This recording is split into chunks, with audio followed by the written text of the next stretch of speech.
So hello guys, welcome back to the another video of horror and mysterious studio. तो कैसे हैं आप लोग? होप करता हूँ कि सब ठीक होगे। तो आज की हमारी वीडियो हाल ही में रिलीज़ हुई मूवी द एग्जॉर्सिस्ट बिलीवर का एक्सप्लेनेशन वीडियो है। तो अगर आप लोग इस मूवी को देखना प्लान कर रहे हैं तो मैं आपसे रिक्वेस्ट करूँगा कि आप लोग इस वीडियो को यहीं पे छोड़ सकते हैं, क्योंकि इस वीडियो में आपको भर भर के स्पॉयलर्स मिल सकते हैं जिससे आपका मूवी देखने का मज़ा ख़राब हो सकता है। और मैं इस वीडियो की स्टार्ट में छोटा सा आपको स्पॉइलर फ्री रिव्यू बता दूंगा, जिससे आपको पता लग जाएगा कि आपको ये मूवी देखना चाहिए या नहीं देखना चाहिए। उसमें मैं आपको मूवी के पॉजिटिव्स एंड नेगेटिव्स दोनों साइड बता दूंगा, जिससे आप डिसाइड कर सकते हैं कि आप लोग को इस मूवी के लिए जाना चाहिए या नहीं जाना चाहिए। तो स्टार्ट करते हैं मूवी के स्पॉइलर फ्री रिव्यू का।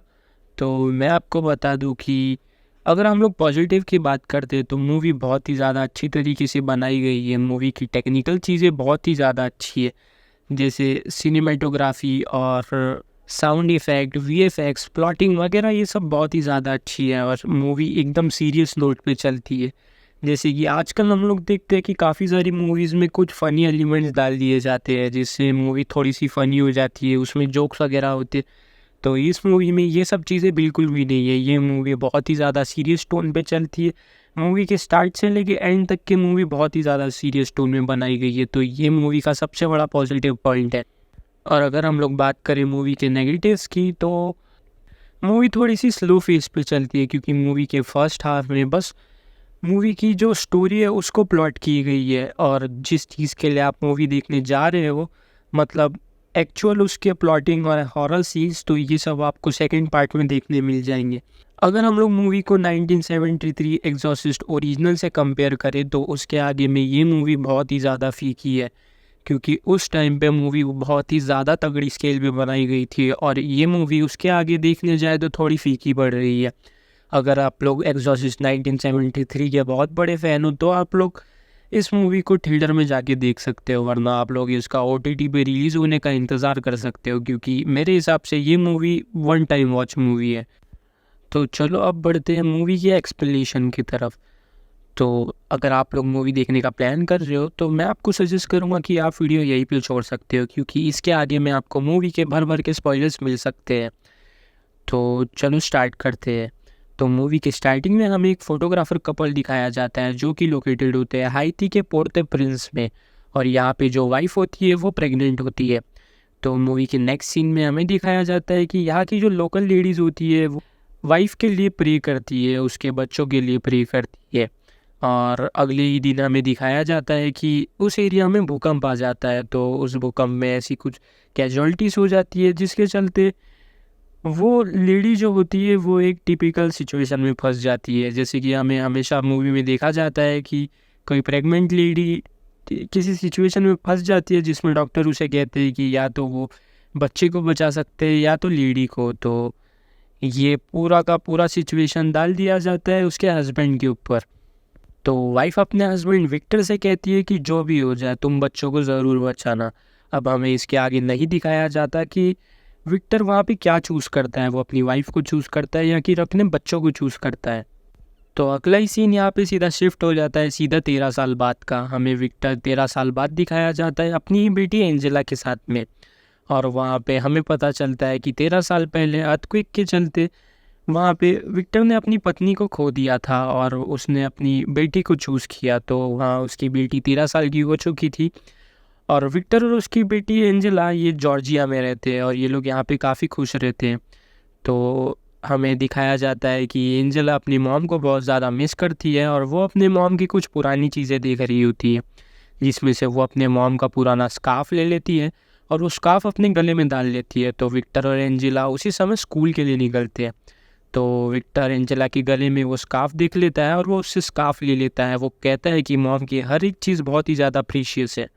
अब एंजेला स्कूल चली जाती है और स्कूल के बाद वो अपनी दोस्त कैथरीन से मिलती है। तो कैथरीन और एंजेला दोनों स्कूल के बाद कहीं जंगल की तरफ जाते हैं, और वहाँ पे वो हमें किसी बंकर की तरफ जाते हुए दिखते हैं। और उस बंकर में वो लोग जाके कुछ रिचुअल्स परफॉर्म करते हैं, जिसमें वो कैंडल्स वगैरह जलाते हैं, और किसी पेंडुलम की मदद से हमें दिखाया जाता है कि वो कुछ ब्लैक मैजिक की तरह रिचुअल परफॉर्म कर रहे हैं, जिससे वो किसी स्पिरिट से कनेक्ट होना चाहते हैं।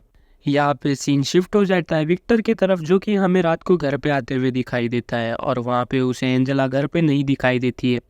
और विक्टर ने स्ट्रिक्टली एंजेला से कहा था कि वो 9 बजे से पहले घर पे आ जानी चाहिए, पर उसे पता चलता है कि एंजेला अब तक के स्कूल से नहीं आई हुई है। तो यहाँ वो कैथरीन के मॉम डैड से कांटेक्ट करने की सोचता है, और वो कैथरीन के मॉम डैड से कांटेक्ट कर लेता है और उन्हें पूछता है कि एंजेला उनके घर पे है। तो कैथरीन के मॉम डैड टोनी और मिरांडा उन्हें बताते हैं कि अब तक के कैथरीन भी घर पे नहीं आई हुई है। तो वो लोग वहाँ से निकलते हैं और स्कूल के पीछे जंगल की तरफ जाते हैं। तो वहाँ पे कैथरीन और एंजेला दोनों की कुछ कुछ चीज़ें मिल जाती हैं। वहाँ पे एंजेला की शूज़ मिलते हैं और कैथरीन के बैग वगैरह मिलते हैं। तो ये सब सारी चीज़ों में अब पुलिस भी इन्वॉल्व हो चुकी थी, लेकिन इन दोनों लड़कियों का अब तक के कोई अता पता नहीं था। तो यहाँ पे दोनों बच्चियों के पेरेंट्स आपस में लड़ना स्टार्ट कर देते हैं। तो पुलिस उन्हें समझाती है कि यहाँ पे दोनों पेरेंट्स का एक ही एम होना चाहिए कि अपनी बच्चियों को जल्द से जल्द खोजना। तो ये बोल के दोनों पेरेंट्स को शांत कर दिया जाता है। और अगले सीन में हमें दिखाया जाता है कि उस जगह से 30 किलोमीटर दूर वो दोनों बच्चियाँ उन्हें बहुत ही बुरी हालत में किसी रैंडम फैमिली को मिलती है, जो कि उनके बार में छुपी हुई होती है। दोनों बच्चियों को तुरंत हॉस्पिटलाइज किया जाता है और उनके पेरेंट्स भी उन्हें तुरंत मिलने आ जाते हैं। तो यहाँ पे हॉस्पिटल में चेकअप के चलते एंजेला का कहना था कि वो लोग कुछ ही घंटे के लिए बस यहाँ से गायब हुए थे। और मैं आपको सच बता दूँ तो वो लोग 3 दिन से किसी को नहीं मिले थे, मतलब वो लोग 3 दिन से लापता थे। तो सारी टेस्ट में भी ये आया था कि ना ही उन लोगों ने कोई ड्रग्स लिया है, ना ही उन पे कोई फिजिकल असॉल्ट हुआ है। वो लोग दोनों बहुत ही ज़्यादा नॉर्मल थे। बस इन लोगों के जो पैर थे वो बहुत ज़्यादा इंजर्ड थे, और ये हो सकता है कि 30 किलोमीटर चलने पे इनके पैरों में ऐसे इंजरीज आ गई होगी। तो इन दोनों को हॉस्पिटल से रिलीज़ कर दिया जाता है और इन दोनों को अपने पेरेंट्स के साथ में वापस घर भेज दिया जाता है। पर हम लोग आगे देखते हैं कि इन दोनों के हाव भाव में बहुत चेंजेस आ चुके थे। ये लोग पहले से थोड़े वियर्ड हो चुके थे। तो यहाँ विक्टर घर आके एंजेला से अच्छे से पूछता है कि वो लोग कहाँ पे थे और उसे सच्चाई जाननी थी। तो एंजेला उसे बताती है कि वो लोग कुछ रिचुअल्स करके अपनी मॉम से मिलना चाहती थी, इसलिए उसने स्कूल के पीछे में बंकर में कुछ कैंडल जलाए और पेंडुलम से कुछ ऐसा किया जिससे वो अपनी मॉम से मिल सके। तो उसका ऐसा कहना था कि उस टाइम पे उसे अपनी मॉम की कुछ चीज़ को होल्ड करना था, पर विक्टर ने उस स्कार्फ को एंजेला से ले लिया था। तो मॉम का कुछ सामान नहीं था जो वो होल्ड कर सके, तो इसलिए वो मॉम के स्पिरिट से नहीं मिल पाई। और वो जिस स्पिरिट से मिली तो उसका ऐसा कहना था कि वहाँ पे कोई नहीं था। उसके बीच में क्या हुआ एंजेला को कुछ भी याद नहीं है। तो उसी के बाद अचानक से एंजेला सीरियस होकर विक्टर से कहती है कि उसे अकेला छोड़ दे। इसके बाद वो थोड़ा अजीब बर्ताव करती है, जैसे कि विक्टर के बाथरूम का लाइट ऑन ऑफ करती है और अगले ही सुबह वो अपने बेड पे टॉयलेट कर देती है। तो ये थोड़ा वियर्ड था। तो सुबह ऐसे ही एंजेला पीछे से विक्टर पे हमला कर देती है और वो उसे इंजर्ड करके बोलती है कि उसे मॉम से मिलना है। तो इन सब के चलते हुए एंजेला की बॉडी पे बहुत सारे घाव आ चुके थे और उसके नाखून वगैरह भी उखड़ने लग गए थे। तो विक्टर तुरंत ही एंजेला को फिर से हॉस्पिटल में एडमिट कर देता है और अगले सीन में हमें कैथरीन दिखाई जाती है। तो कैथरीन के मॉम डैड थोड़े ज़्यादा रिलीजियस थे, तो कैथरीन के वापस आने की खुशी पे वो लोग चर्च में उसे लेके जाते हैं। तो वहाँ पे फादर भी देख के कैथरीन को बहुत खुश हो जाते हैं और फादर कहते हैं कि वेलकम बैक कैथरीन। तो उधर से कैथरीन चर्च के बीचों बीच में से चलते हुए आती है और अजीब तरीके से चिल्लाती है कि the body in the blood. ऐसा लग रहा था कि वो पजेस्ड हो। यहाँ पे कैथरीन की मॉम मिरांडा को लग रहा था कि ये कोई डिमोनिक पोजेशन हो सकता है, क्योंकि ये लड़कियाँ भी ठीक जीसस की तरह हेल से वापस आई है। तभी इनके पैर इतने ज़्यादा इंजर्ड है, मतलब इनके पैर बर्न है और इन पे कोई डेविल का साया हो सकता है। पर टोनी और विक्टर को इन बातों पे यकीन नहीं होता और स्पेशली विक्टर को इस पर कोई यकीन नहीं होता, क्योंकि उसके पत्नी के मौत के बाद में उसका पूरा भरोसा भगवान के ऊपर से उठ चुका होता है। अब उसी रात हॉस्पिटल में नर्स एन एंजेला का ख्याल रख रही होती है और एंजेला अचानक से रात को उठ जाती है और नर्स को सिस्टर मैरी जेवियर के नाम से बुलाती है। देन वो सिस्टर से योर बेबी बोल के डिमोनिक वे में हंसती है और उसकी चादर जो है वो पूरी खून से भर जाती है। तो इसी इंसिडेंट के बाद एंजेला को तुरंत मेंटल असाइलम भेज दिया जाता है। यहाँ एन उसके बाद विक्टर से मिलने आती है और वो विक्टर से बताती है कि एंजेला के साथ जो कुछ भी हो रहा है ये चीज़ें नॉर्मल नहीं है, क्योंकि ये सारी चीज़ें 50 साल पहले क्रिस मैकनेल की भी बेटी के साथ यही सब हुआ था, तो उसकी मदर डॉक्टर नहीं क्रिस मैकनेल ही कर सकती है। अब यह ऑफ कोर्स बात 1973 में आई फिल्म एग्जॉर्सिस्ट की हो रही है, जहाँ क्रिस की बेटी रीगन बहुत बुरी तरीके से पजेस हो रखी थी। उन सारे इवेंट पे क्रिस एक बुक लिख चुकी होती है और एन विक्टर को वही बुक देती है। यहाँ विक्टर इन सारी चीज़ों को मानने से मना कर देता है, पर इन सारी चीज़ों को समझाते हुए सिस्टर एन उसे एक चीज़ बताती है। वो अपने पास्ट के बारे में बताती है कि सिस्टर एन को पहले एक नन बनना था और उसने नन की प्रैक्टिस वगैरह भी की थी, वो शपथ भी लेने वाली थी, पर उसके पहले ही वो प्रेग्नेंट हो जाती है और प्रेग्नेंट होने के बाद उन्हें वहाँ पे एक अबॉर्शन करना पड़ता है। उसके बाद वो अपना नाम चेंज कर लेती है और ये सारी चीज़ें उनके फैमिली को भी नहीं पता होती है। ये सारी चीज़ें बस सिस्टर एन को पता थी। लेकिन कल रात जो एंजेला ने सिस्टर मैरी जेवियर पुकारा था, वो नाम किसी और का नहीं बल्कि नर्स एना का ही था। तो ये सारी चीज़ें और ये सारा डार्क पास्ट जो कि किसी को नहीं पता, वो एंजेला को कैसे पता होगा। तो ये सारी चीज़ें से एना को समझ में आ जाता है कि ये चीज़ें नॉर्मल नहीं है। ये चीज़ नर्स एन को वो डीमन बताना चाहता था कि उसे उनके पास्ट के बारे में सब कुछ पता है, और इसलिए उसने उस चादर को खूना खून कर दिया जो कि अबॉर्शन से कहीं ना कहीं रिलेट करता था। इससे समझ में आ जाता है कि कोई ना कोई असाधारण शक्तियाँ यहाँ पे ज़रूर है। तो ये सब चीज़ों से विक्टर यहाँ पे कन्विंस हो जाता है और वो सारी बुक पढ़ता है। तो वो बुक पढ़ने के बाद में पर्सनली क्रिस से मिलने का सोचता है। वो जाके क्रिस से मिलता है तो वहाँ पे क्रिस विक्टर को बताती है कि वो कोई एग्जॉर्सिस्ट तो नहीं, पर इन सारी चीज़ों के बाद में उनकी बेटी के साथ जो हुआ था उसे इन सारी चीज़ों पे मतलब पैरानॉर्मल चीज़ों पे विश्वास हो चुका है और उसने सारे धर्मों के एग्जॉर्सिस्ट के बारे में बहुत सारी चीज़ें पढ़ी हुई है, क्योंकि 50 साल पहले उनकी बेटी रीगन भी यही सब चीज़ों की वजह से ठीक हो पाई थी और इसलिए क्रिस का इन सभी पे विश्वास बहुत ज़्यादा है।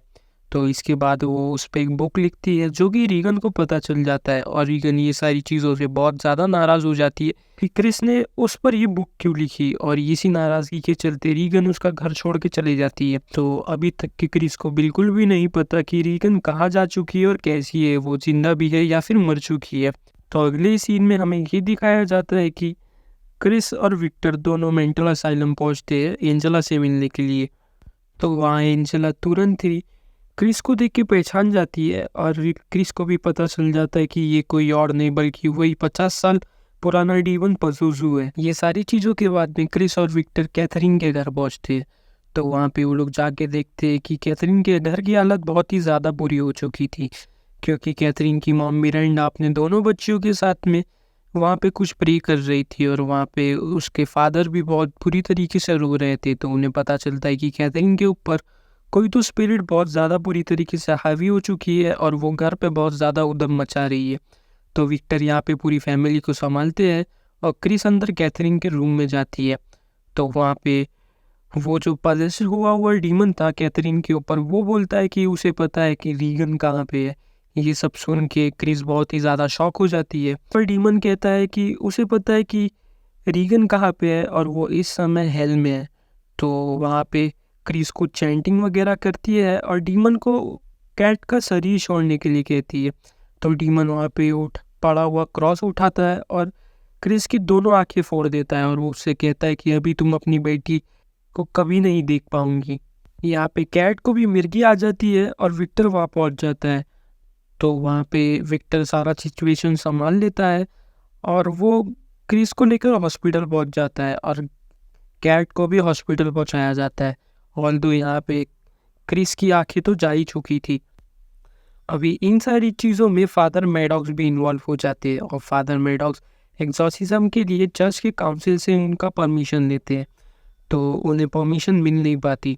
तो यहाँ पे क्रिस की भी अब आंखों की मरहम पट्टी हो जाती है और वो विक्टर को कुछ चीज़ें बताती है। वो विक्टर को बताती है कि इन सारी चीज़ों के चलते यहाँ पे एक चीज़ कॉमन होती है, मतलब हर एग्जॉर्सिज्म में एक चीज़ कॉमन होती है, वो होती है लोगों की, जो क्योंकि हमें लोगों को एकजुट करके साथ में रखना है, क्योंकि लोगों का जितना ज़्यादा बिलीव होगा एक्सोर्सिज्म उतना ज़्यादा अच्छी तरीके से काम करता है। तो विक्टर ये सारी चीज़ें मान लेता है और विक्टर कहता है कि आज रात ही को इन दोनों लड़कियों का एक्सोर्सिज्म होगा। यहाँ पे विक्टर अपनी एक फ्रेंड बीहाइव की भी मदद लेता है जो कि अफ्रीकन कल्चर को फॉलो करती है, और बीहाइव यहाँ पे एक ऐसा बोल सकते हैं कि वो एक रिचुअलिस्टिक हीलर थी। तो अभी मैं बता दूं कि इस एक्सोर्सिज्म में कौन कौन पार्ट लेने वाले हैं। यहाँ पे होगा ऑब्वियसली विक्टर और कैथरीना के मॉम डैड, और यहाँ पे एक लोकल पादरी भी होगा जो कि चर्च से बिलोंग करता है, और यहाँ पे विक्टर का एक नेबर भी होता है जो कि बहुत ही ज़्यादा फ्रेंडली और हेल्पफुल होता है, और यहाँ पे बीआईव भी होने वाली है। तो दोनों लड़कियों को घर पे लाया जाता है और बीआईव यहाँ पे चौक से कुछ ज़मीन पे बनाती है, और उस डायग्राम के अंदर में 2 चेयर्स को डील किया जाता है जो कि एक मिनट से अलग नहीं हो सकते। दोनों लड़कियों को वहाँ पे बैठाया जाता है। उसी समय पे यहाँ पे फादर मैडॉक्स आ जाते हैं जो कि ये एक्सोर्सिज्म करने से उन्हें मना कर देते हैं, क्योंकि चर्च से उन्हें इस चीज़ की परमिशन नहीं मिली हुई थी। तो यहाँ पे नन की प्रैक्टिस की हुई नर्स एना होती है, वो ये पूरे एक्सोर्सिज्म का दावेदार लेने के लिए खुद को आगे कर देती है। वो कहती है कि ये एक्सोर्सिज्म मैं परफॉर्म करूँगी। तो अब सारे लोग घर के अंदर आ जाते हैं, जो कि घर बहुत बुरी तरीके से वहाँ बदबू आ रही थी, और यहाँ पे वो लोग हार्ट बीट मॉनिटर पे देखते हैं तो दोनों लड़कियों की हार्ट बीट बहुत ही ज़्यादा सिंग कर रही थी। वो एक ही तरीके से सिंग से वहाँ पे बीट कर रही थी। तो यहाँ पे जो नर्स एन थी वो हाथ में बाइबल लेके चैंटिंग करना चालू करती है, और अपने एक हाथ में वो क्रॉस उठा लेती है।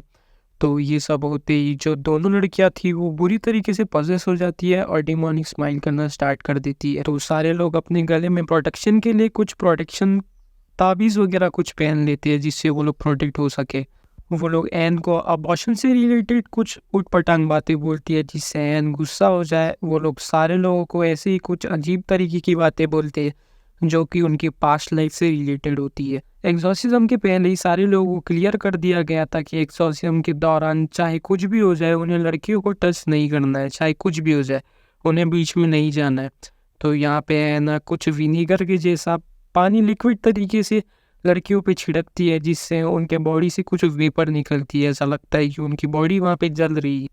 एंड वहाँ फायर प्लेस पे थोड़ी बहुत आग लगा के ऐसा डिपेक्ट किया जाता है कि यहाँ पे एक्सोर्सिज्म थोड़ा बहुत काम कर रहा है, लेकिन ये तो बस स्टार्ट था।